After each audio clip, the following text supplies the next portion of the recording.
Alright, good afternoon everybody. कैसे हालचाल? बढ़िया।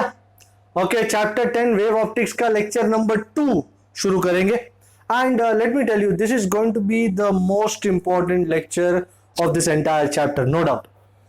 क्यों? क्योंकि today we are going to deal with a very important phenomenon which is called interference of light. And चाहे board की exam हो या जेई नीट की एग्जाम हो, you can very well expect a question from this topic, this interference topic। मस्त मस्त फॉर्मूले हैं, आज डील करेंगे उनके साथ। बट इंटरफेरेंस करने के लिए the most important thing that you need is this principle, which is superposition principle। Sir, हमने डील तो किया था चैप्टर 15 लास्ट ईयर वेव्स में सुपरपोजिशन प्रिंसिपल के साथ, बिल्कुल किया था। एंड सुपरपोजिशन प्रिंसिपल ही है जो मैं इंटरफेरेंस में वर्कआउट करने वाला हूं, as simple as it gets. तो सबसे पहले फिर से एक बार याद दिला दे, सुपरपोजिशन प्रिंसिपल है क्या? If you remember, when two or more waves, minimum दो चाहिए, सुपरपोजिशन मतलब मिलना। अब मिलते कैसे हैं, चुपके चुपके या दिन दहाड़े, वो तो अलग बात है, बट मिलते हैं जरूर। And what is the idea? When two or more waves meet at a point, what is going to be the resultant displacement at that point? उस पॉइंट का एम्पलीट्यूड क्या होगा, किस तरह होगा, इसका आइडिया हमको ये प्रिंसिपल देता है। The resultant displacement at that point is equal to the vector sum people, vector sum, key word here, vector sum of the displacements due to the individual waves. So as I said, suppose मैं example देके बात करूंगा, बगैर example के तो physics पढ़ना मुश्किल है, नहीं नामुमकिन है। सपोज ये है पॉइंट P, और यहां से चलती हुई एक वेव आती है हू करके, और इस पॉइंट पे आके उस वेव का डिस्प्लेसमेंट है, लेट अस से क्रेस्ट बना रहा है 5 यूनिट। ओके, इस पॉइंट पे इस वेव का डिस्प्लेसमेंट है 5 यूनिट। अब यहां से एक दूसरी वेव आती है और इसी पॉइंट P पे वो आती है और उसका एम्पलीट्यूड है, लेट अस से 2 यूनिट्स। अब यहां से आती हुई ये वेव आई, यहां से आती हुई ये wave I. So point P is under the influence of these two waves. This is wave 1 and this is wave 2, disturbance 1 and disturbance 2. Point P is now going to vibrate under the effect of these two waves. ये wave कहती है point P को, चल 5 ऊपर चलते हैं। यहां से आती हुई वेव P को कहती है चल 2 ऊपर चलते हैं। P अब नेट कितना ऊपर चलेगा जी? 7। Very well. कैसे हिसाब किताब लगा लिए? बढ़िया हिसाब किताब लगा लिए। कोई बोलेगा सर 5 और 2 1 13 7, ट्रक पे लिखा होता 1 13 7, पता नहीं किसका 7 मांगते रहते। तो बहुत बढ़िया, ये तो आसान था, वेरी गुड। एक और एग्जांपल लेते हैं, ये एग्जांपल 1 है, इसको कहते हैं एग्जांपल नंबर 2, इसको ब्लू में लिखते हैं। सपोज कोई पॉइंट है P, हर बार P को ही अज्यूम करते हो यार, तुम क्यों बोलोगे तो Q को अज्यूम कर लेंगे।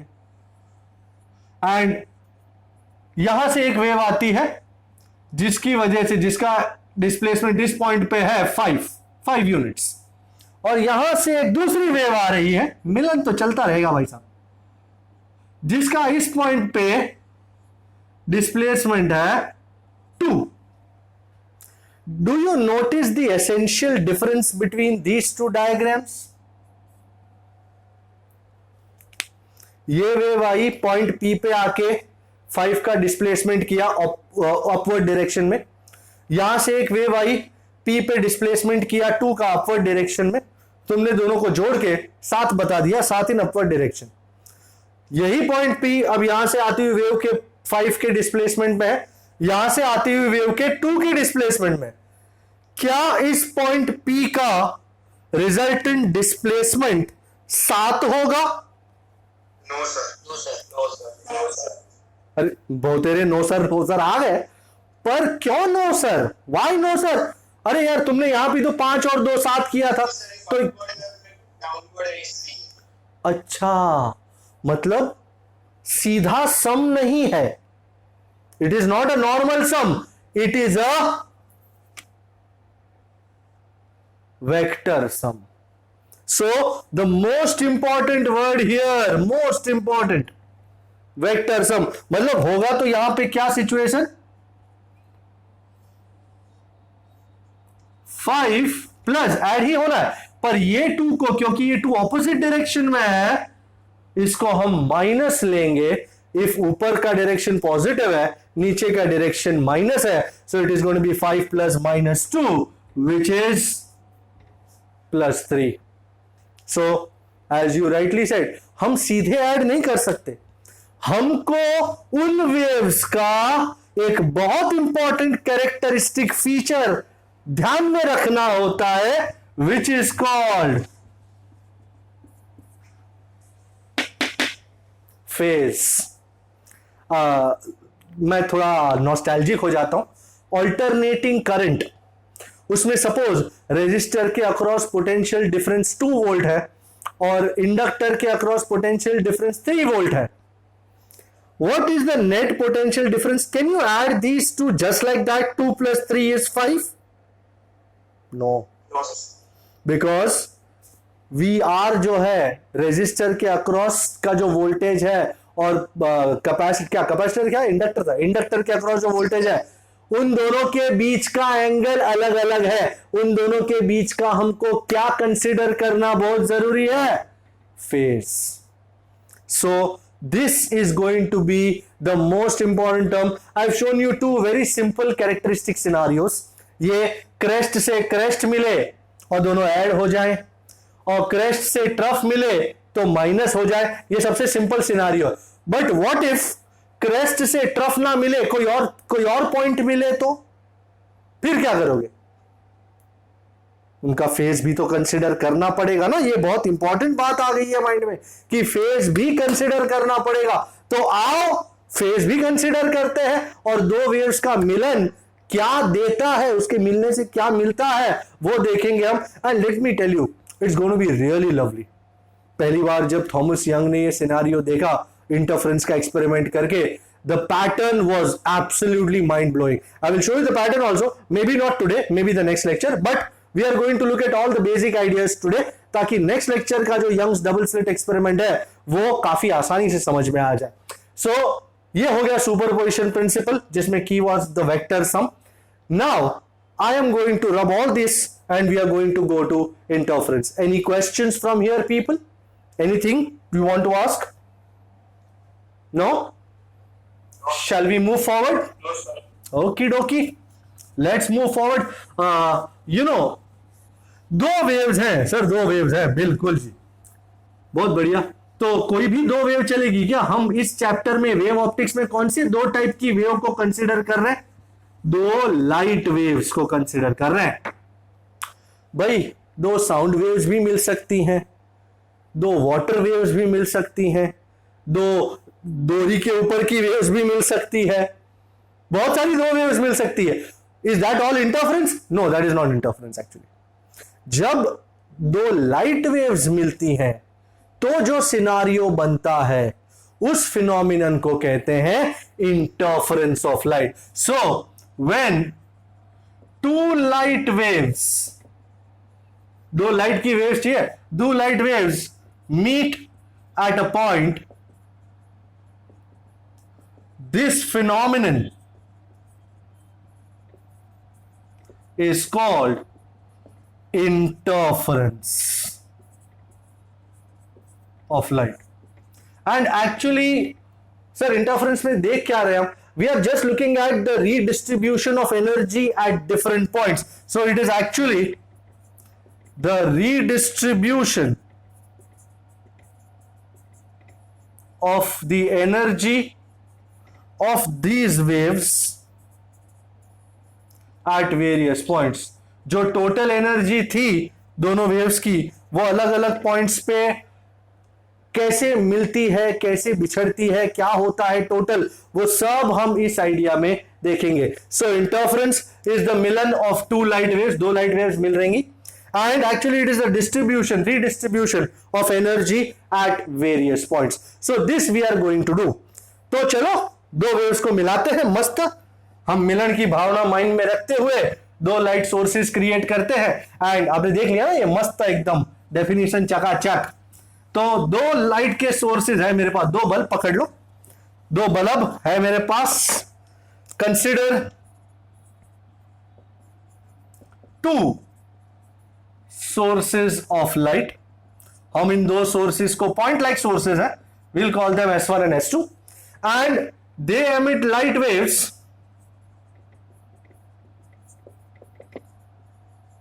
Now this is going to be a very important idea here. They emit light waves of same frequency.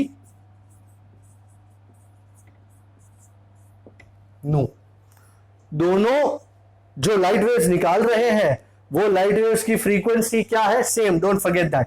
Okay, these are emitting light waves of same frequency, no, in the same medium. These waves meet at point P. Okay sir दिखाओ, sir दिखाओ. Okay बड़ी, ये रहा तेरा दो sources, ये S1, ये S2. ये दोनों लाइट वेव्स एमिट करते हैं और मुझे उन लाइट वेव्स का मिलन चाहिए इस पॉइंट P पे. ओके, यहां से एक वेव निकली, यहां आई और इस पॉइंट P पे उसका उछलना कूदना चालू हो गया. ये SHM है सरकार. आई एम श्योर अगर कोई वेव पहुंचती है किसी पॉइंट पे तो that point vibrates under the influence of that wave. Alright, and vibration is SHM. Tick tock tick tock, you remember that? Tick tick tick tick या टाक टाक टाक टाक. 90 90 90 90.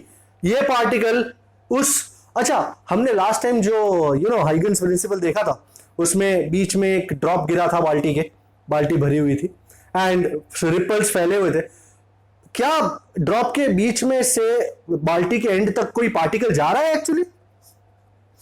Simple question. तो क्या जा रहा है? Disturbance energy, absolutely wave. तो individual particles क्या करते हैं पानी के? वो सिर्फ ऊपर नीचे कर रहे हैं. माइंड में ये मामला बहुत जरूरी है कि ये पार्टिकल P जब इस वेव के अंडर में इंफ्लुएंस आएगा तो क्या ये पार्टिकल P आगे बढ़ेगा या ऐसा कुछ करेगा? नहीं, ये पार्टिकल सिर्फ क्या करेगा? ऊपर नीचे करेगा. तो हम वही देख रहे, कितना ऊपर कितना नीचे कर रहा है, वो हम वही देख रहे P का. ओके, ये पहली वेव है और ये है ये दूसरी wave. Wing wing wing wing wing wing wing wing wing. आहा सर ये गंदा था यार. हाँ ठीक है, जानता हूं. वाह क्या बात है सर, मिलन हो रहा है P पे. इन दो वेव्स का मिलन हो रहा है, दो वेव्स मिल रहे हैं मगर दिन दहाड़े मिल रहा है. चुपके नहीं मिलते, चुपके तो इंसान मिलते हैं.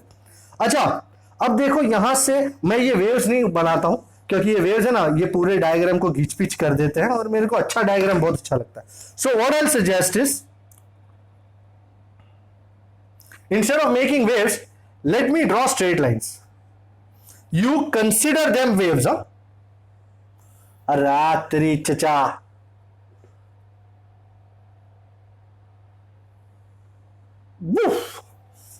एंड में लॉल्स हो गया. ओके, ये वेव्स ही है सरकार, बराबर. पर मैंने ऐसे हो करते हुए नहीं दिखाया, बहुत गंदा डायग्राम बन जाता. मुझे जो कुछ इसमें डायग्राम में इनकॉर्पोरेट करना होता ना, वो नहीं कर पाता हूं मैं.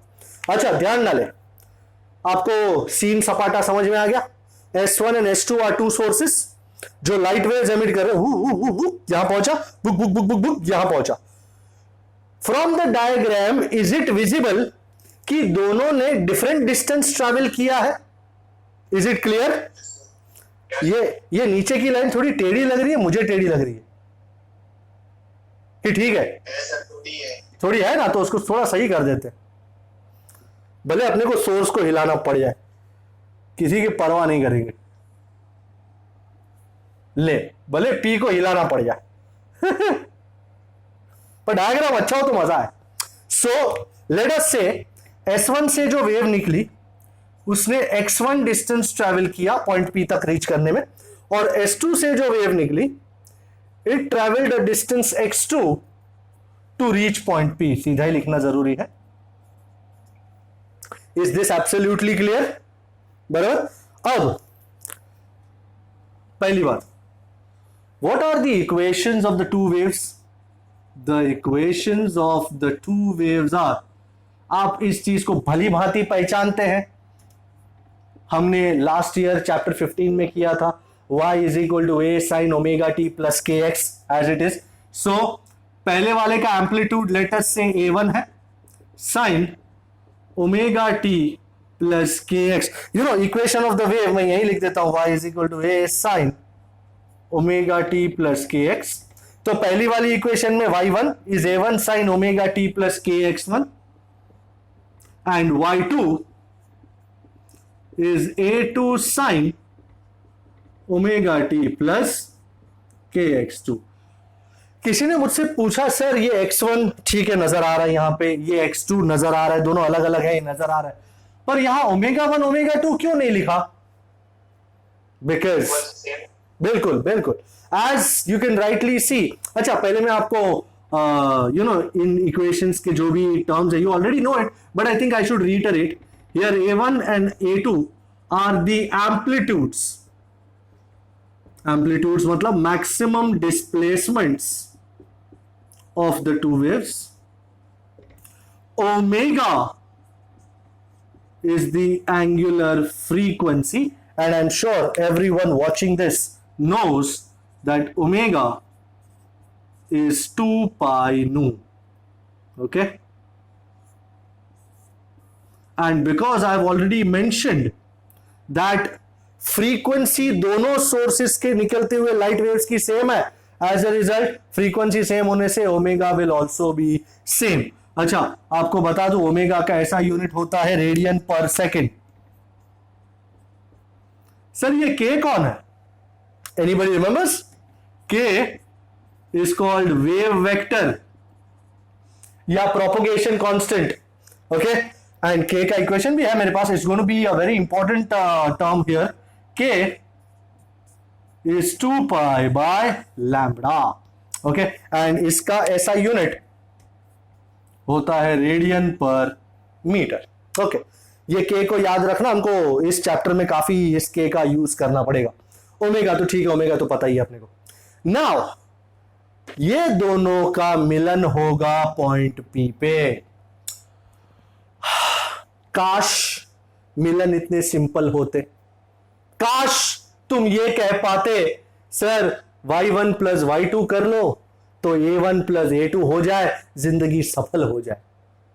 सॉरी, लोचा सबसे बड़ा इन दोनों को ऐड करने का नहीं है, ये दोनों को देखने का है। आई होप यू रिमेंबर, ये जो ओमेगा टी प्लस के एक्स1 है that is the phase of wave 1, and omega T plus K x two है that is the phase of के यू नो वेव 2। ये दोनों बहुत ज्यादा इंपॉर्टेंट होंगे इन दोनों वेव्स के एडिशन में। Actually it is simply addition of the waves, but keeping into account they are phase difference. तो ये दोनों अगर फेज सेम होते, दोनों का फेज सेम होता तो we would have easily added both of them, no problem at all. But क्योंकि यहां देख रहे हैं कि दोनों का फेज अलग अलग है, इसका है omega T plus K X one, इसका है omega T plus K X two, as a result the addition process will have to take into account vector forms।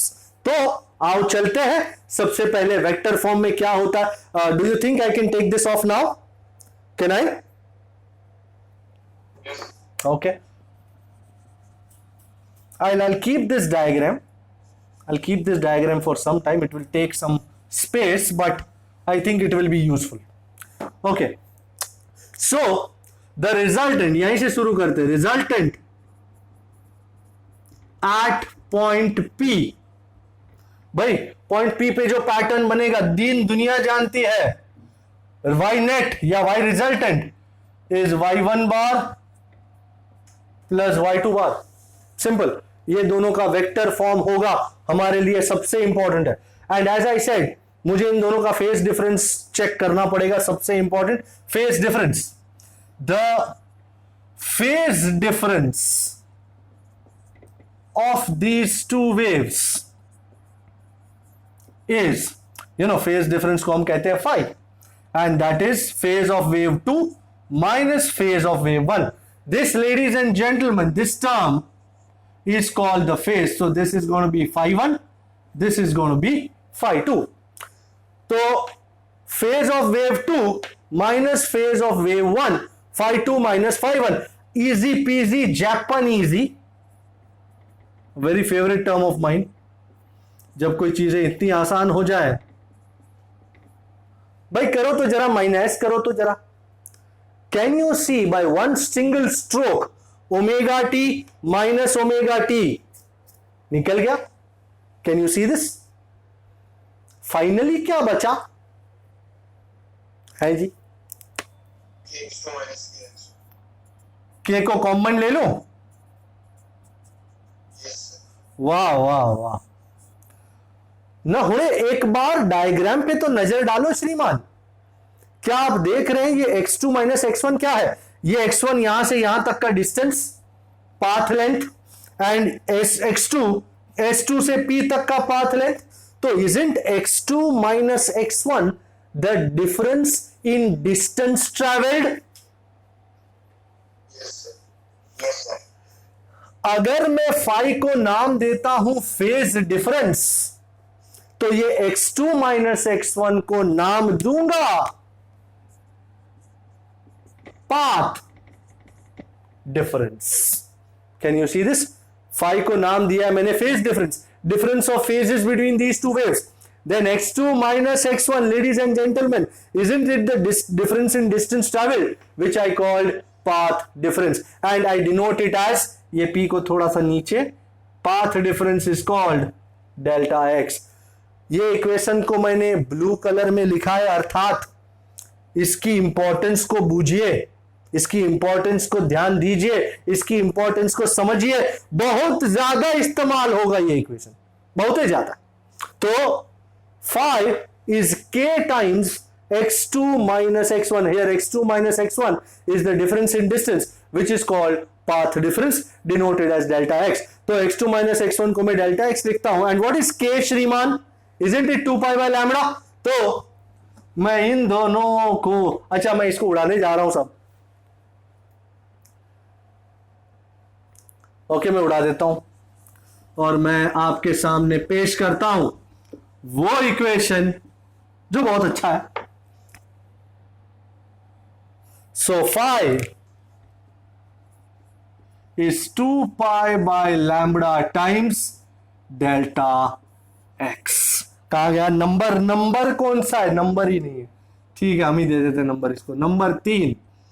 And here delta x is x2 minus x1, and what is x2 minus x1? Isn't it s2p minus s1p? And that is equal to path difference. Okay, check it out.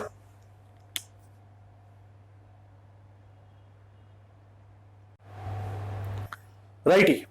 So as I said, phase difference is 2 pi by lambda into delta x. And ये दोनों waves को अगर मुझे add करना है, तो as I said, इस phase difference को मुझे ध्यान में लेना पड़ेगा। इक्वेशन दोनों वेव्स के याद है? y1 is a1 sin omega t plus kx1 and y2 is a2 sin omega t plus kx2। मैं इन दोनों का वेक्टर सम निकालना चाहता हूं। भाई दो वेक्टर्स का सम निकालने के लिए शायद 11th में हमने triangle law of vector addition, parallelogram law of vector addition किया था। You remember that? I hope you remember the parallelogram law. नहीं? This vector, this y1 has an amplitude, value of a1, and वो angle बना रहा है phi1। y2 wave का value magnitude है a2 और वह एंगल बना रहा है phi2। ये दोनों वेक्टर्स के बीच में एंगल का डिफरेंस कितना है, फेस डिफरेंस कितना है, फाई। तो हियर द टू वेक्टर्स, मैं इन दोनों को वेक्टर्स से ऐड करूंगा, the two vectors have magnitudes a1 and a2, and what is the angle between these two vectors?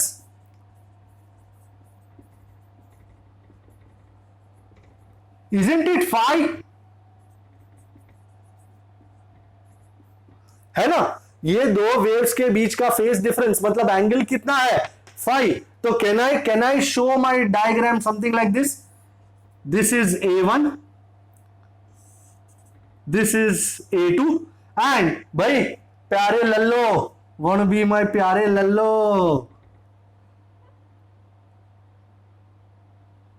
भाई याद आती है कि नहीं आपको प्यारे लल्लो की कभी?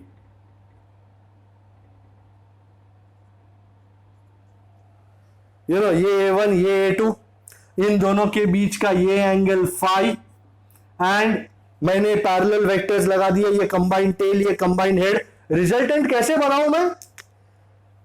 The vector from the combined tail to the combined head is my resultant vector. I will call it AR या A net या whatever you want to call it. ये डायग्राम मुझे परेशान कर रहा था, तो वो मैन वाओ। एंड इसी लॉ के जरिए अगर तुम्हारे पास दो वेक्टर्स हो a bar and b bar and the angle between them is theta, you remember the resultant is obtained as r square is a square plus b square plus 2ab cos theta. Yes sir. Yes sir. ये equation साल भर पहले हमने बहुत use किया था, क्या अभी भी आपके माइंड में ये इक्वेशन का अहमियत है? R square is A square plus B square plus 2ab cos theta, where theta is the angle between a bar and b bar. Utilizing that same equation here, can we now find the amplitude of the resultant wave? Yes we can, and for that we need to take this out. अपने diagram में निकाल दूंगा, आपको जरूरत नहीं है इस diagram की। ओके सो नहीं, एक सेकंड रखता हूं यार, पता नहीं कब जरूरत पड़ जाए।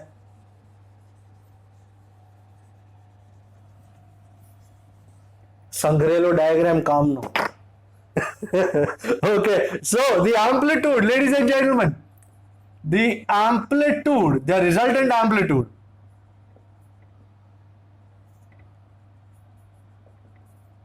मस्त इक्वेशन आने वाला है। सरकार बता सकता है क्या? मैंने आपको R square is A square plus B square plus 2ab cos theta के फॉर्मेट में इक्वेशन बताया था। Can anyone put that thing here and give me a final equation? AR square equals to A1 square plus A2 square plus 2A1 A2 cos phi. My God too much. कौन था ये? Sir अमन। Very nice, बहुत ही सुंदर, एकदम बढ़िया आकलन। आप इसको देख रहे हैं पर अब तक आपने इसको जाना नहीं। ये अंत की शुरुआत है। This is going to be the most important idea of this entire interference, कि जब भी आपको रिजल्टेंट एम्पलीट्यूड फाइंड करना होगा, you are going to do it with this equation in mind. AR square, amplitude of the resultant square, is A1 square plus A2 square plus 2A1 A2 cos phi, where phi is the angle between the phase difference between the two waves. Remember that. So phi is the phase difference which is out here. Okay, now I'm sure यही चीज हमने chapter 15 में भी सीखी थी कि intensity, we know intensity is proportional to the square of the amplitude. याद आती है ये? That is, I proportional to a square. अगर I proportional to a square है तो do you agree I1 will be proportional to a1 square and I2 will be proportional to, agreeable, I1 proportional to A1 square, I2 proportional to A2 square. तो जहां जहां A1 square है वहां वहां I1 लगाऊंगा. अच्छा तुम बोलोगे सर ये प्रोपोर्शनल है तो K ना इंट्रोड्यूस करे. ठीक है यार K ले लो. ओके तो I is K into AR square. फिर फाइनली देखोगे K कट जाएगा, पर तुम लेना ही चाहो तो मैं आपके लिए काम आसान कर दूं. So let's put these in equation 4. Put these in equation 4. And what do we get here? Now I am able to take this off now. My work being done. जो इंपॉर्टेंट चीज के लिए मैंने इन इक्वेशंस को और इस diagram को रखा था वो मेरा काम हो चुका है और मैं इनको अब उड़ा दूंगा. ओके आओ भाई पुट करने में मदद करो. AR square isn't it I by K है जी. भाई आपको इतना नीचे नजर आ रहा है? Yes, sir. चलो अच्छी बात. I by K, A1 square की जगह I1 by K, A2 square की जगह I2 बाई K. आपको अंदाजा आ रहा है ना मैं क्या कर रहा हूं? कहीं ऐसा तो नहीं कि आप ये क्या कर रहे हो सर, ये किसके यहां किसको लगा रहे हो. अच्छा A1 square is I1 by K, तो how much is A1? Isn't it root of I1 by K? Would you agree or would you not agree? Agree. And what will be A2? A2 square is I2 by K, तो A2 is root of I2 by K. अब cos phi के लिए मुझे अपनी boundary बढ़ानी पड़ेगी. भाई cos phi को तो कैसे छोड़ सकते हैं. ओके ये इतना टुकड़ा उसको दे देते हैं. ओके अरे रूट तो मारे या नहीं. तुम भी है ना कभी कभी कमाल करते हो पांडे जी. आहा ओके जी. हाँ जी. अच्छा भाई ये इक्वेशन का आगे क्या होगा मालिक? I बाई के इज I1 बाई के प्लस I2 बाई के प्लस 2 रूट I1 I2. और रूट के क्या हो गए? रूट के नहीं हुए, रूट के हो गए हैं जी. डू यू एग्री ना कि आप रूट गए? भाई root K isn't it root K the whole square isn't it K. तो कुछ कहे या ना कहे ये के कट हो गया हर तरफ से. फाइनल इक्वेशन क्या बन जाएगा जी? सो resultant intensity is blue colour में आ रहा बाबूजी equation. I is I1 plus I2 plus 2 root I1 I2 cos phi. अगर आपकी तबीयत सीधी है, सही है, और आपकी आंखें बरोबर चल रही हैं तो आप देखोगे इस पूरे इक्वेशन में ये है वैल्यू वैल्यू वैल्यू. बट यहां ये भी वैल्यू है, बट यहां पे cos phi पूरा गेम पलट सकता है. बरोबर ये एक ही टर्म है जो पूरा गेम घुमा सकता है.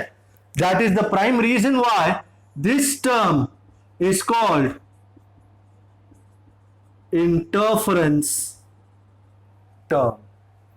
This term and take it from me, cos phi is called interference term because it is this term which is going to decide कि final intensity क्या होगी. ये और ये तो वैल्यू है सिर्फ, और कुछ नहीं है उनका, बट ये टर्म सब कुछ डिसाइड करने वाला है.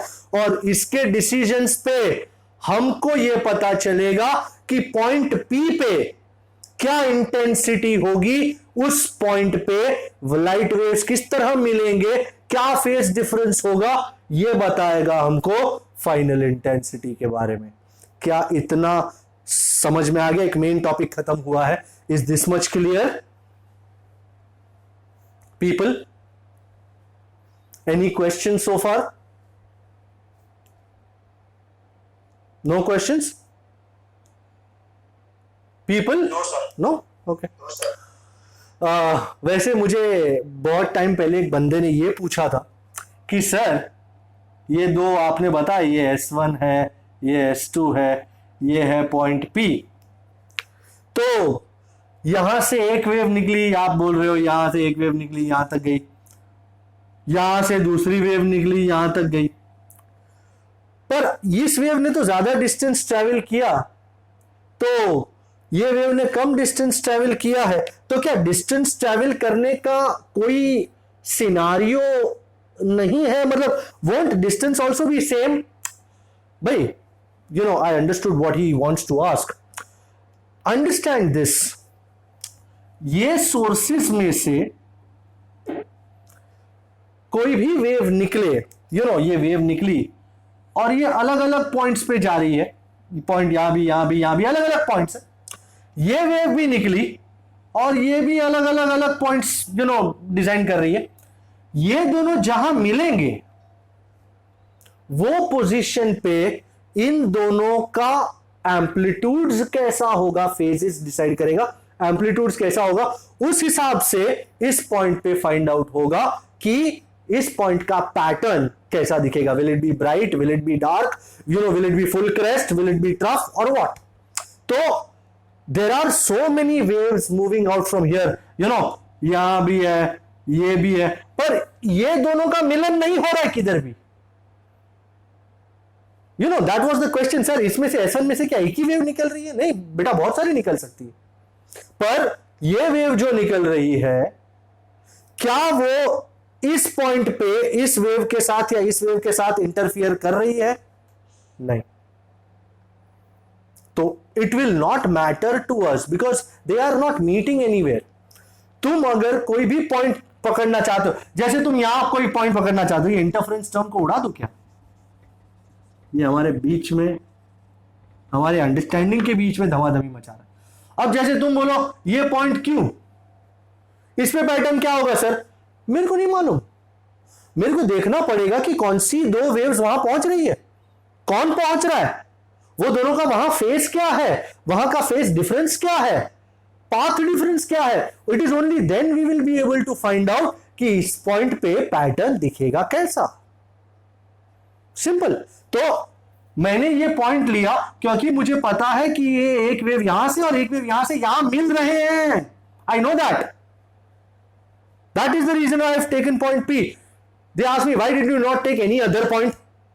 I can take any other point. You know, I can take any other point. You tell me, sir, you take this point. तो suppose, you know, ये आगे बढ़ रही थी ना, तो ये पॉइंट ले लो और यहां से एक और वेव पकड़ लो, ये ब्लू कलर वाली।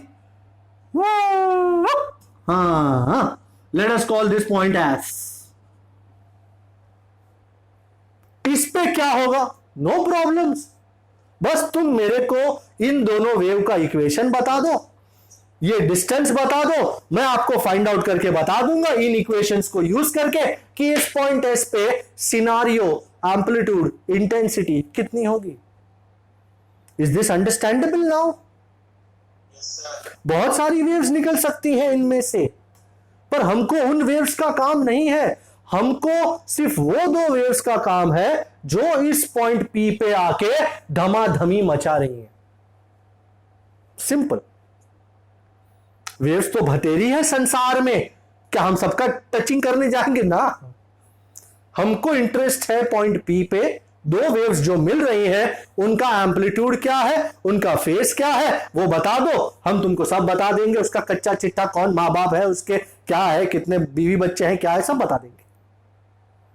पर वो बताने के लिए तीन चीजों की अत्यंत आवश्यकता, पहली का एम्पलीट्यूड, दूसरी का एम्पलीट्यूड और दोनों के बीच का phase difference. Is this absolutely crystal now? कोई शक? कोई शक? Clear, sir. ओके, तो मैं ये सब कुछ उड़ाने जा रहा हूं, सब कुछ। जस्ट एक सेकंड के लिए नजर मार लो। ओके, मिलन मिलन मिलन, ऑल इज मिलन। ओके, बस मैं ये दो इक्वेशंस फिर से लिखूंगा ऊपर यहां पे। Okay, we are good. और अब मैं कुछ केसेस डिस्कस करने जा रहा हूं. अच्छा, before I discuss these cases, let me make a very important clarification. ये जो सब कुछ मैंने फाइंड आउट किया है, it is for those sources S1 and S2 which are emitting light waves having the same frequency. मैंने starting में भी लिखा था कि consider S1 and S2 are as light wave as sources which emit light waves having the same frequency. Such sources, sources which emit light waves having same frequency are called, ये definition में अभी बता रहा हूं, these are called coherent sources. कौन से sources? Coherent sources. So if somebody asks you what are coherent sources, so those sources which emit light waves having same frequency and a constant phase difference are called coherent sources. This phi is not changing with time. This phi, did you remember वो phi का equation क्या था, phase difference phi का? K delta x. इसमें कहीं भी k delta x, yes, इसमें कहीं भी टाइम की टर्म है नहीं. No sir. As a result, this phase is remaining constant with respect to time. This phase difference is remaining constant with time. So sources which emit light waves having same frequency and ये भी लिखना आवश्यक था, and constant phase difference are called coherent sources. Alright, so right now we are dealing only with coherent sources. वैसे let me tell you the reality. ऐसे coherent sources मिलते नहीं हैं अक्सर. आप एक ही फैक्ट्री में बने हुए 2 बल्ब ले लो और तुम सोचो सर ये एक ही फैक्ट्री में बने हुए हैं, दोनों सूर्या के ही बल्ब हैं, क्या ये दोनों कोहेरेंट होंगे? तुम बोलोगे हाँ सर होंगे सर. इतना आसान नहीं है. ये दोनों बल्ब भले सेम मटेरियल से बने हैं, बट इनके बीच में कितने मॉलिक्यूल्स का क्या डिस्टेंस होगा, थिकनेस में कितना फर्क होगा, ये सारी चीजें जाती हैं. ये सब सेम हो ये जरूरी नहीं है. As a result 2 coherent sources ला पाना इतनी आसानी से पॉसिबल नहीं है, but that some other day. Right now is okay. So coherent sources, those sources which emit light waves having same frequency and which have a constant phase difference, these are called coherent sources. Now let's use those 2 equations that we have seen last board में. We know, we have, अब तो we know नहीं we have होता. A square या AR square is A1 square plus A2 square plus 2 A1 A2 cos phi, and intensity I is I1 plus I2 plus 2 root I1 I2 cos phi. अब मैं पहला case पकड़ने जा रहा हूं, case 1. In short मैं क्या करने वाला हूं, मैं कॉस की अलग अलग वैल्यूज फाइंड आउट करने वाला हूं. This is called constructive interference. Constructive interference. Now what does that mean? Acha, what can be the maximum value of the cosine function? +1. You are alive? Yes sir. Very nice. Very nice. चाय वाय मंगाए थोड़ा है? No sir. Sure. Okay. कहीं हिला तो नहीं गए? Interference sir क्या सर, इंटेंसिटी लगा लिए सब धमाधम. भाई समझ तो आ रहा है, कोई दिक्कत तो है नहीं? बताओ यार. कि सर ऊपर से जाने लगा है थोड़ा, हेलमेट पहनना पड़ेगा, ऐसा कुछ है तो बता दो. No sir. श्योर. भाई बाकी के लोग क्या कर रहे हैं, 100 सवा तो नहीं गए? सर मोबाइल फोन सारा चल रहा होगा. क्या चीज? इसका भी चल रहा होगा. आई होप दूसरा कुछ is as interesting as interference.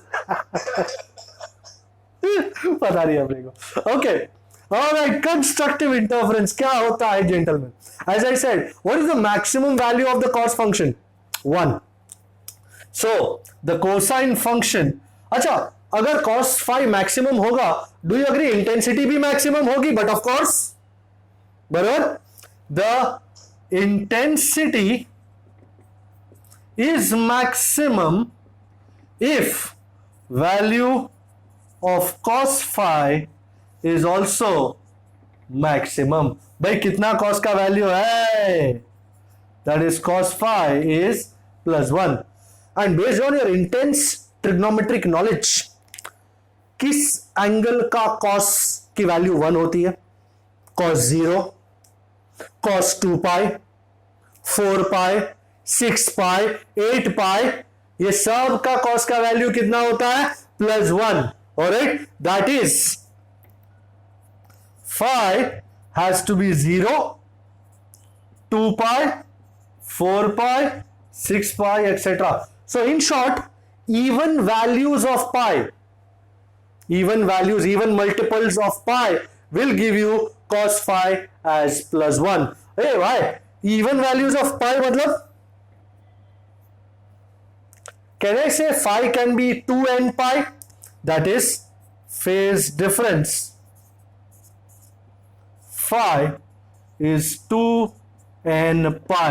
ये n pi को अच्छा लिखो sir, very good sir. Blue colour में इक्वेशन है, नंबर क्या है इसका? 1. Where n can be 0, 1, 2, etc. देख लो ना खुद दे, n को 0 रखो, 2 into 0 into pi कितना हो गया? 5, 0. And how much is cos 0? 1. अच्छा, इनको 1 रखो, 2 into 1 into pi कितना हो गया? 2 pi. And how much is cos 2 pi? 1. n को 2 रखो, 4 pi, cos is 1. वाओ, तो फेज डिफरेंस कितना होना चाहिए? 2n pi. तो इंटेंसिटी क्या होगी? मैक्सिमम. अच्छा, अभी थोड़ी देर पहले ही हमने ये देखा था, वी हैव, अभी थोड़ी देर पहले ही पता चला था, phi is k times delta x, है कि नहीं? And k was what? 2 pi by lambda. भाई मेंटलमैन या जेंटलमैन, तो phi यहां 2n pi है, phi is 2 pi by lambda into x, thus 2 pi by lambda into delta x is 2n pi. काटा काटी, touch touch touch touch.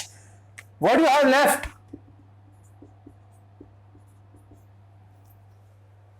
Ladies and gentlemen, ये क्या था? पाथ डिफरेंस था ना?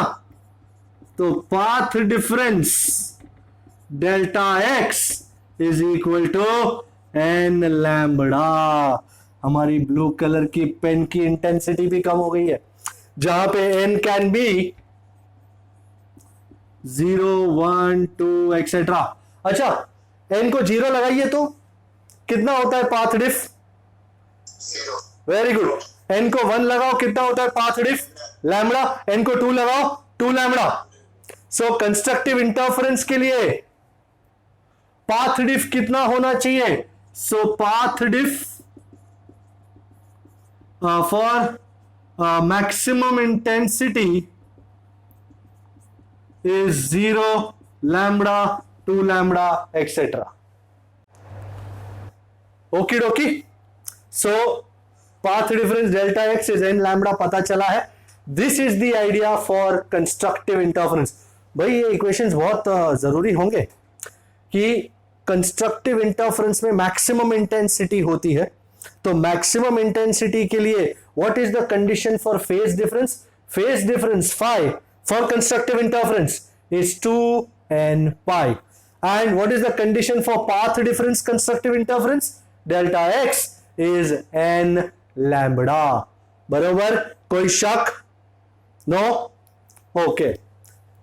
ये हो गया कंस्ट्रक्टिव इंटरफेरेंस. कभी कभी 2 मार्क में पूछ लेते हैं, derive the conditions for constructive interference. So constructive interference में इंटेंसिटी विल बी मैक्सिमम. लिखने की जरूरत है, वैसे मैंने अंडरलाइन तो किया है. Intensity is maximum. सबसे पहली बात, how much is going to be max intensity. अगर मैं, अच्छा मैं नेक्स्ट केस में पकड़ता हूं उसको। अब मैं दूसरा केस पकड़ने जा रहा हूं which is destructive interference, case 2। अच्छा, कंस्ट्रक्टिव को उड़ा देंगे और अब बाकी सब उड़ा देता हूं मैं। मिशन टेम्पलेट वही रहेगा, इक्वेशंस ये रहे।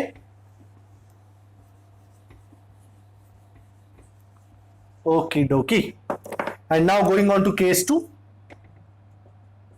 Destructive interference.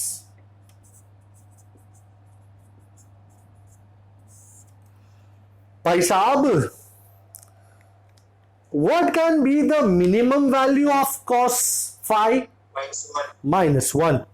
So intensity will be minimum if the value of cos phi is minimum, of course.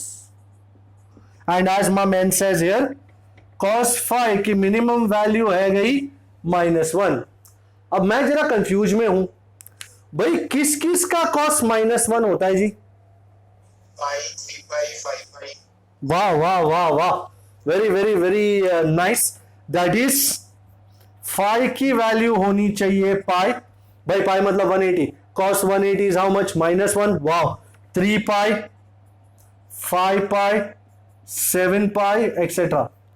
So do you agree odd, ये 1 पाई है, odd multiples of pi, odd multiples of pi will give you the value of cos as -1। तो यहां पे लिख देते हैं that is odd multiples of pi। Last में था even multiples। तो फाइनली भाई फेज डिफरेंस किस तरह, जैसे वो 2n पाई में लिखा था मैंने, यहां पे किस तरह लिख सकता हूं? 2n -1 pi.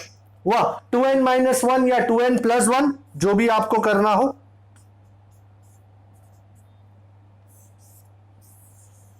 अब तुम आर्ग्यू बिल्कुल कर सकते हो कि सर क्या फर्क पड़ा 2n -1 और 2n +1 में।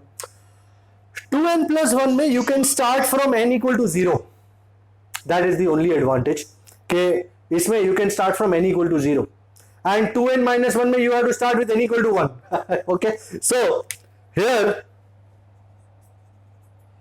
n equal to 0, 1, 2, 3 etcetera. So as you can see यहां पे 0 लगाओ, 2 into 0 is 0, 0 plus 1 is 1, 1 into pi is pi, and cos pi is -1। n को 1 लगाओ, 2 1s are 2 plus 1 3, 3 pi, cos 3 pi -1। वाह, और इसी तरह मैं निकालना चाह रहा हूं path difference. Also phi is 2 pi by lambda into delta x।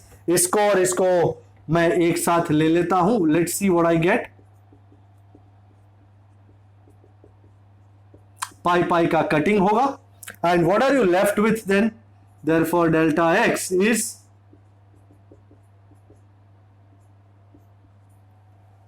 Can you see 2n + 1 lambda by 2। आप ये 2 अंदर डाल के भी काम कर सकते हो, no big deal. That is path difference. मेरी ब्लू कलर का पेन कब आएगा भाई? करण अर्जुन आ गए तो पेन भी आ जाएगा। ये 2 को अंदर डालो तो 2n/2 इज n, एंड ये 1/2। आप कोई सा भी इक्वेशन यूज कर सकते हो, आपको जो अच्छा लगे। For destructive interference path difference delta x is 2n + 1 λ/2 आप बोलो, या n + ½ लैम्बडा। मेरे को n + ½ लैम्बडा थोड़ा ज्यादा लगता है, अच्छा लगता है। कंस्ट्रक्टिव इंटरफेरेंस में path difference n lambda, destructive interference में path difference n + ½ lambda. Simple as it looks and sounds. अच्छा, जहां पे of course n is equal to 0, 1, 2, 3 etcetera. तो जरा लगा के तो देखो, n को 0 लगाओ, how much will be the path difference? λ/2। n को 1 लगाओ तो 1 + ½ that's 3/2, so path difference is 3 λ/2। n को 2 लगाओ, 5 λ/2। सो destructive interference occurs for a path difference of λ/2, 3 λ/2, 5 λ/2 and so on। Is this acceptable? 2 mark questions? कोई शक? Yes. ओके, अच्छा। सो अब ये चीज एक्चुअली मैं इसमें लगाने वाला हूं। I am taking it of. Okay, बस मुझे ये पता होना चाहिए कि क्या बोलते हैं उसको, कंस्ट्रक्टिव इंटरफेरेंस में इंटेंसिटी मैक्सिमम होगी बिकॉज कॉस की वैल्यू +1 है. डिस्ट्रक्टिव इंटरफेरेंस में इंटेंसिटी मिनिमम होगी क्योंकि कॉस की वैल्यू -1 है. तो इन दोनों इक्वेशंस को, इन दो बेसिक आइडियाज को यूज करते हुए मैंने कंस्ट्रक्टिव और डिस्ट्रक्टिव इंटरफेरेंस के फेज डिफ और पाथ डिफ निकाले. अब दोनों की इंटेंसिटियां भी निकालूंगा. Number 1, for constructive interference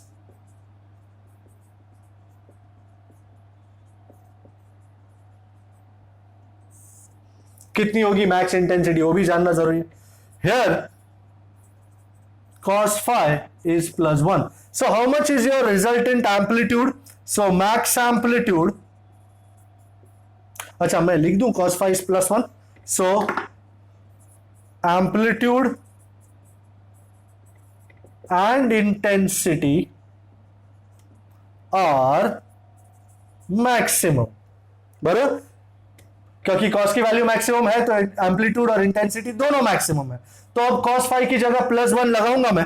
so a max square, मैंने नाम दिया a max, a1 square plus a2 square plus 2a1 a2 and cos की वैल्यू कितनी है 1.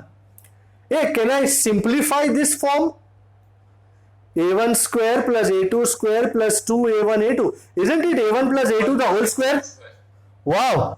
So a max square, blue color. भाई मेरे पास दूसरा कोई ब्लू कलर है क्या? है ना, बोलो बोलो.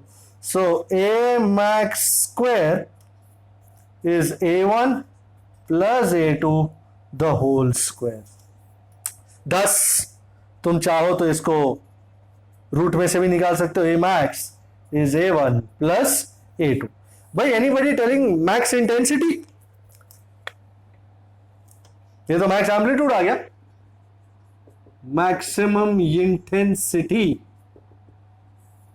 आई मैक्स, आई मैक्स तो थिएटर का नाम. I1 plus I2 plus 2 root I1 I2 and cos की वैल्यू कितनी 1. ये किसी के जैसा लग रहा है भला? My god, root I1 plus root I2 the whole square. अरे सर इतना बढ़िया इक्वेशन है तो ब्लू में काहे नहीं लिखे? बिल्कुल सर, मिस्टेक मार गए. ब्लू में लिखना लाजमी है. So I max is root I1 plus root I2 the whole square. And अच्छा मैं इन दोनों का भी रिश्ता निकालूंगा, टेंशन मत लो जरा भी आप. इसका कोई नंबर शंबर, इसको नंबर 1 दिए, इसको नंबर 2 दिए. थोड़े टाइम पहले ही हमने देखा था इंटेंसिटी प्रोपोर्शनल टू एम्पलीट्यूड का स्क्वायर. तो isn't root of I1 proportional to a? तो what is root I1? a1. And what is root I2? a2. तो isn't this a1 का square, a1 plus a2 the whole square, isn't it a max square? So thus I max is equal to या proportional to रखना है तो root of, root नहीं a1 आ जाएगा, a1 plus a2 का whole square which is a max का whole square. ये proportional में होगा.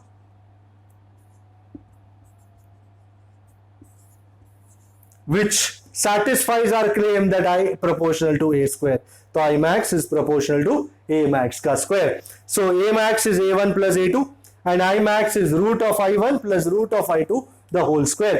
ये मैंने इक्वेशंस निकाले कंस्ट्रक्टिव इंटरफेरेंस के लिए. कोई डिस्ट्रक्टिव के लिए निकाल पाएगा? मैं उड़ा दूं इतना? क्या निकाल ही पाएंगे ना सर? मैथमेटिक्स जानो आम्ही, मैथमेटिक्स जानो तुम्ही. कॉस की वैल्यू कितनी? Amplitude and intense. अच्छा, मैं अभी इसको पूरा ही मिटा देता हूं। ये मिटाना पड़ता रहता है क्या, जगह की तंगी रहने का। कहां जगह की तंगी, कहां नहीं है। सो cos phi is minus amplitude and intensity are minimum. तो ए मिनिमम स्क्वायर मैं जरा सा तेजी करूंगा क्योंकि ये मैंने किया हुआ है, +2 a1 a2 और cos की वैल्यू कितनी, -1। सो isn't it a1 square plus a2 square -2 a1 a2। ज्यादा कुछ उंगली नहीं करेंगे क्योंकि हम जान चुके हैं कि this is a1 minus a2 the whole square. Alright, so finally क्या मिलेगा मुझे, how much is a mean, isn't it a1 minus a2?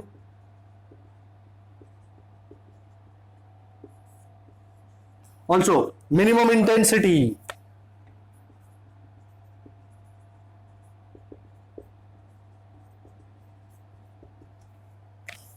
भाई जल्दी जल्दी जल्दी, आई मीन ये पहले ही cos फाइव को -1 लगा के बीच में माइनस की साइन ले आओ।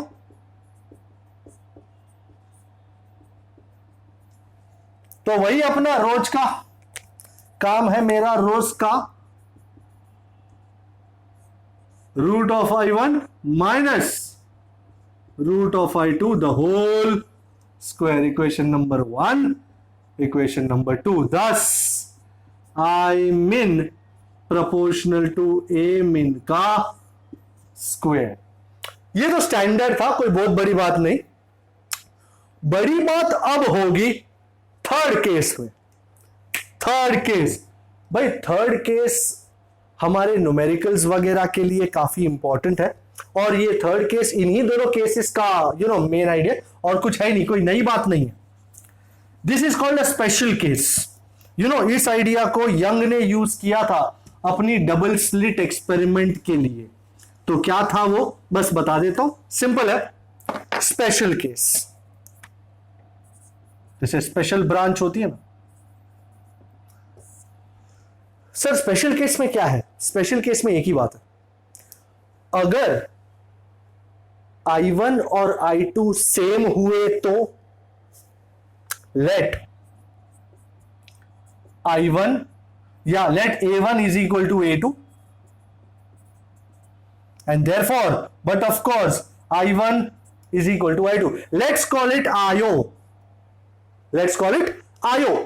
अगर दोनों सोर्सेज S1 और S2 सेम इंटेंसिटी की वेव्स निकाल रहे हैं, मतलब सेम एम्पलीट्यूड है दोनों का, तो क्या होगा, then resultant intensity at P, भाई रिजल्टेंट इंटेंसिटी, बस इसमें I1 की जगह भी आयो, I2 की जगह भी आयो करो तो कितना होगा, I इज आयो प्लस 2 रूट आयो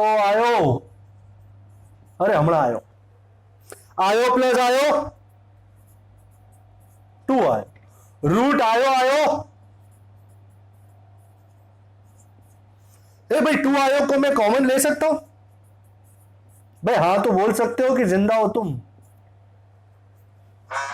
चलो अच्छा। भाई मैथ्स में हमको पता है, वी हैव एक फॉर्मूला है, 1 plus cos five is 2 cos square 5/2। सो ये 1 प्लस कॉस फाइव की जगह आपको इसका बैकग्राउंड तो नहीं चाहिए ना कि सर ये कैसे आया, मैंने एक्चुअली यहां से लाया है cos 2 theta 2 cos square theta -1, तो मैंने यहां से 1 यहां पे उठा लिया, तो -1 यहां आके +1 हो गया, तो 1 plus cos 2 theta is 2 cos square theta. तो यहां पे जो एंगल है, सो 1 plus cos something is gonna be 2 cos square something bye 2। So 1 plus ये 2 थीटा की जगह 5 लगा दूं तो यहां 5 का आधा हो जाएगा 5/2, वही उठा के यहां लगा रहा हूं। Thus, our equation becomes, क्या बन जाएगा, I is equal to 2IO into 1 plus cos 5 की जगह ये मेरा 2 cos square phi by 2. And what do I get? Isn't it 4io cos square phi by 2? Yes sir, absolutely. भाई इस equation को तो ब्लू में डालना जरूरी है सर. बिल्कुल, I agree with you. I wholeheartedly agree because it's a very important equation. You might use it in some situations also where they tell you कि दोनों की इंटेंसिटियां सेम हैं, तो फाइनल की इंटेंसिटी कितनी होगी. वो लोग ऐसा बोले तो सिचुएशन ऐसी हो जाती. नंबर क्या है सरकार? नंबर क्या है सरकार? कोई नंबर ही नहीं है सरकार. अच्छा, this is going to be my chief equation.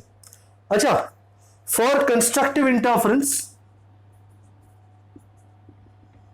तुम्हारा फाई कितना होना मांगता था? कोई भी एक वैल्यू ले लो ना. लेट अस से 0, मतलब मैं 2n पाई जानता हूं, पर मैं 0 डिग्री 0 एंगल लगाऊंगा. How much is 0 by 2? 0. And how much is cos 0? 1. Agreeable. कोई ये भी बोलेगा सर अगर यहां पे आप 2 पाई लगाते हैं तो 2 पाई by 2 कितना हो जाएगा? पाई. भाई स्क्वायर है यहां पे. How much will be 2 pi by 2? Pi. And how much is cos pi minus 1? Minus 1 का square कितना? 1 ना. So don't get hassled. So how much will be your Imax? Cos की वैल्यू कितनी होगी? 1. So Imax is. And now destructive के लिए, for destructive कोई भी एक वैल्यू ले लो ना. फाई कितना था? Let us say 2n plus 1 pi. मैं भी जानता हूं, पर एक वैल्यू ले लो ना, पाई है ना. पहली वैल्यू क्या थी? पाई. मैंने पहली वैल्यू क्या लिया यहां पे? 0. ओके, तो पाई ले लो. How much is pi by 2? How much is cos pi by 2? 0. 4 आयो इंटू 0. गियो. आयो नहीं, गियो. टोटल कितना हो गया? 0 हो गया. So minimum intensity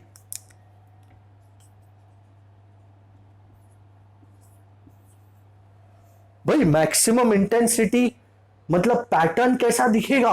bright pattern. And 0 intensity मतलब पैटर्न कैसा दिखेगा? डार्क. कैसा दिखेगा? डार्क. मैक्सिमम इंटेंसिटी 4 आयो, पैटर्न दिखेगा ब्राइट मस्त. एंड मिनिमम इंटेंसिटी 0 मतलब पैटर्न कैसा दिखेगा? Purely dark black. सो जब मैं आपको ये पैटर्न दिखाऊंगा तो ब्राइट डार्क ऐसे पैटर्न्स दिखेंगे आपको स्क्रीन पे. पर that's a different story. Is this much okay? Is this much agreeable? Yes, sir. कोई शक? कोई शक नहीं? We are all good. अच्छा, अब ये खत्म हो गया. इंटरफेरेंस वगैरह ये आइडिया जो भी मुझे डिराइव करना था वो लगभग खत्म हो गया. पर मैं आगे बढ़ने से पहले थोड़ा सा पीछे जाना चाहूंगा. ये सब कुछ हमने डिराइव किया है किसके लिए? कोहेरेंट सोर्सेस, है ना. ये सब कुछ हमने बनाया किसके लिए? Coherent sources. वो sources which emit light waves having same frequency and constant potential difference, phase difference, not potential difference, phase difference. Now my mind goes to that fact ki what if the phase difference is not constant and frequencies are not same? So let me dedicate this board to the discussion of such sources which are called non-coherent sources. So these are sources which emit light waves having different frequencies. So understand this, a very important idea. Thus जो equation हमारे y1 और y2 के लिए थे उसका situation कैसा दिखेगा आपको? The equations for the waves क्या बन जाएंगे? वो छोटा सा difference. y1 is a1 sin omega 1t plus kx1. Did you notice? पहले यहां पे ओमेगा था सिर्फ, अब यहां पे ओमेगा 1 आया. and y2 is a2 sin omega 2t plus kx2. भाई मेरा हमेशा से आइडिया फेज डिफरेंस का ही रहा है, तो द फेज डिफरेंस इज, मैं वही फाइंड करूंगा फाई, क्योंकि उसी पे बेस्ड है सब कुछ. फेज डिफरेंस किस तरह का रहता है, क्या रहता है, कांस्टेंट रहता है, cos फाई की वैल्यू क्या रहती है, मुझे पता चले तब मैं आगे कुछ बढ़ पाऊंगा. So phi 2 minus phi 1, and how much is phi 2 minus phi 1? Omega 2t plus kx2 minus omega 1t plus kx1. And in a very simple step, I think my equation for phase difference phi comes out to be omega 2 minus omega 1 into t plus k x2 minus x1. I'm sure you are looking at this equation right now and you are also understanding the fact कि अब ये phase difference, जब coherent था तब ये नहीं था, coherent था तब सिर्फ ये था, k was constant, delta x was constant, so we were good, it was a constant phase difference. But now can you see, as time goes on changing, phase difference also will go on changing, yes or no? Yes. So this is a phase difference that is dependent on time. Oh, so thus that is phase difference depends on time. तो अब ये लोचे वाला काम हो गया, अब ये time dependent term introduce हो गई. तो अब मुझे अगर रिजल्टेंट फाइंड करना हो एम्पलीट्यूड का वगैरह, तो मुझे क्या करना पड़ेगा? मैंने तो ये सीखा है, जब भी तुम्हारे पास कोई टर्म टाइम डिपेंडेंट हो, ऐसा कोई टर्म हो, you remember this is an AC cycle, sinusoidal cycle, and it's depending on time. अगर आपको उसकी वैल्यू चाहिए तो you have to take the average over one whole cycle. आप सिंपल, जो तुम्हारा रिजल्टेंट इंटेंसिटी था I is I1 plus I2 plus 2 root I1 I2 cos phi, आप उसमें cos phi की वैल्यू लगा देते थे, I1 I2 की वैल्यू लगा देते, boom, you're out, finished.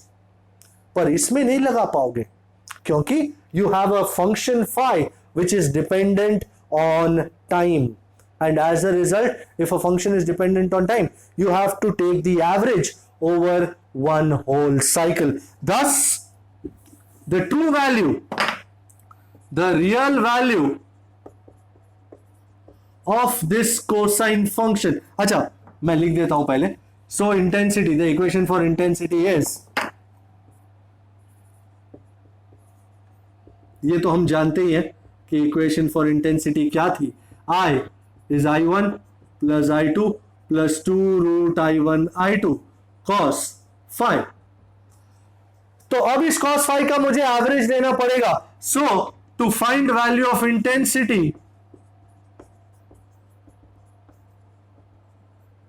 We shall take the average of cos phi over one whole cycle.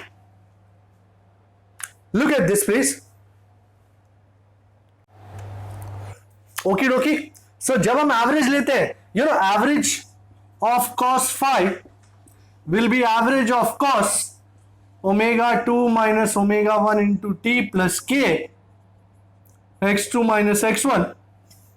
Do you see, एक t का टर्म है, सो ओमेगा 2 माइनस ओमेगा 1 को ओमेगा बोल दो. सो cos ओमेगा t, भाई average of cos omega t कितना हो जाता है, as you said, 0. So equation for intensity is, ये पूरा टर्म 0 हो गया क्योंकि cos 0 हो गया, and as a result what is my final intensity? I is simply I1 plus I2. Alright, मतलब इसमें फेस का कोई लेना देना ही नहीं है, मैटर ही क्लोज हो गया आपका. कोई भी पॉइंट पे आप देखोगे, intensity due to two non coherent sources will be simply I1 plus I2, क्योंकि एवरेज जब मैंने लिया कॉस का ओवर वन होल साइकिल तो it became 0. As a result phase का कोई डिपेंडेंस नहीं, final intensity simply I1 plus I2। बरोबर है, समझ में आया? कोई दिक्कत? तो ये नॉन कोहेरेंट सोर्सेस का था। कभी कभी पूछ लेते हैं कि मेरे पास दो नॉन कोहेरेंट सोर्सेस है, किसी पॉइंट पे इंटेंसिटी कितनी होगी, सीधा एडिशन करने का, जवाब दे देने का, मैटर यन क्लोज। ओके, चेक कर लीजिए इसको। अच्छा, वही डायग्राम, वही सीन जो शुरुआत की आइडिया में लिया था, सेम टू सेम, कोई फर्क नहीं। वही दो सोर्सेज S1 S2, और ये वो स्क्रीन है जिस पे मैं सब पैटर्न देख रहा हूं। एंड लेट मी ये दो सोर्सेस के बीच का डिस्टेंस छोटा d, and this is the centre, this is called O। यहां से this is the centre of the screen, I call it A। And ये है वो पॉइंट P जहां पे मैं पैटर्न देखना चाहता हूं। Understand, all distances are measured from the centre of the screen, so the distance of the point P जहां पे हमको पैटर्न देखना है is X। Okay, it's always measured from the centre of the screen.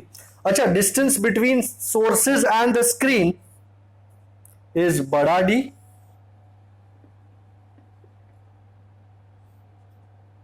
This is screen. Okay, and यहां से एक wave निकल के यहां तक चली, गंदी चली, इसका डिस्टेंस था x1। यहां से एक वेव निकल के यहां तक चली, उसका डिस्टेंस था x2। पाथ डिफरेंस को याद करो, phase difference 5 was 2 pi by lambda into delta x. Delta x was called path difference.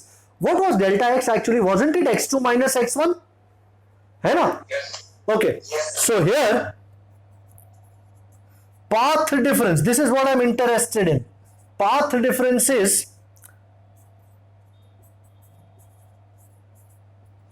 S2p. Isn't this S2p minus S1p, which is actually x2 minus x1. मतलब मुझे S2p minus S1p का काम करना है, S2p minus S1p। अच्छा, सबसे पहले ये S2p, ये जो दिखाई दे रहा है आपको,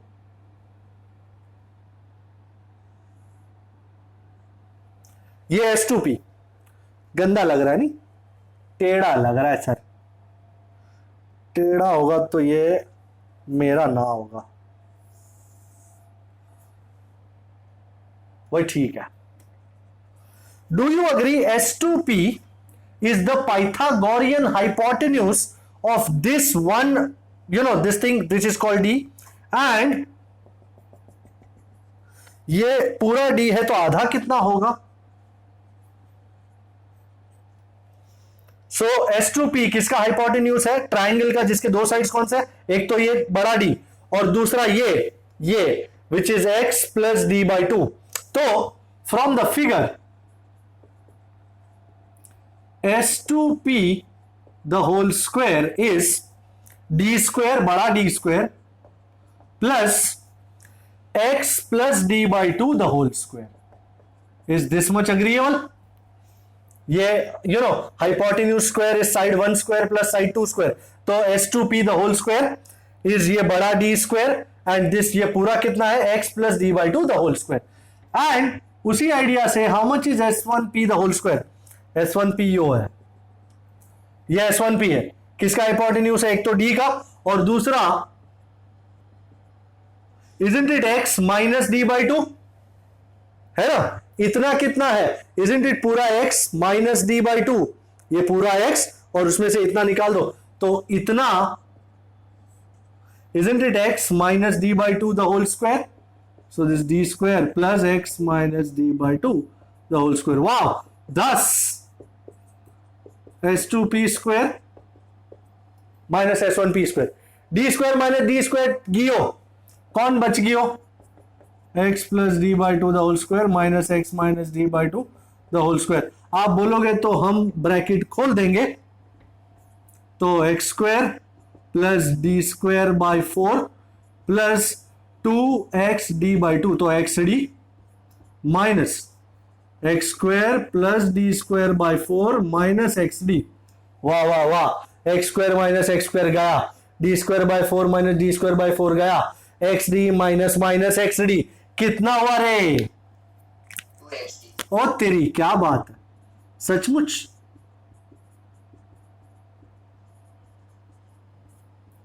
also I am sure you know a square minus b square is a minus b a plus b, है कि नहीं?